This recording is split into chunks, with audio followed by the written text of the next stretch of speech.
question for you. Should people be able to smoke marijuana in the United States legally as long as they're doing it responsibly, kind of like with alcohol? Well, there is a new push by lawmakers to legalize the illegal drug for users, not abusers. A new proposal been announced in Congress to end federal penalties for anybody who's carrying fewer than 100 grams of pot. It's about 3.5 ounces or so. Let's talk about it with one of the proposal's supporters, Republican Congressman from Texas, Ron Paul. Also, you know him from the race for president. Congressman, good to see you. As your colleague Barney Frank said, the chances of this thing passing are not high, if you get the joke. What's the aim here if this thing isn't going to pass?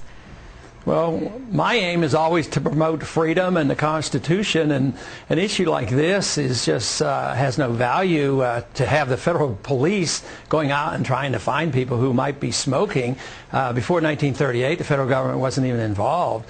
So I would think that the states can handle things like this, and the whole notion that we regulate and prosecute people for things that some other people think is a vice, I just don't see any purpose on this. I thought we learned our lesson about what prohibition did in the early part of the last century. There's no value to it. It wastes a lot of money and causes a lot of trouble.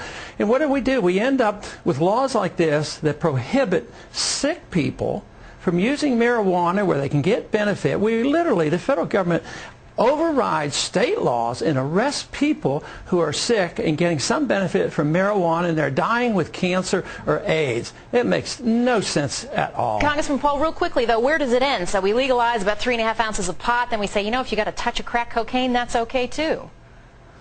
Well, that isn't the purpose of this piece of legislation, but, you know, for 130 years, that's exactly what happened. When I was a kid in high school selling in a drugstore, I sold cough medicine with codeine in it, and nobody recorded anything, and I never saw one kid in the whole community ever abuse it. So this whole idea that you have to have the federal government make people do the right thing is total nonsense. Yes, it's dangerous, it's risky, but so is alcohol, and so is smoking cigarettes. It's who should do the policing and who should make these choices, and I say it should not be the federal government. It should be the parents and the individuals, and as long as they're not hurting other people, we should allow state regulations to take care of these problems.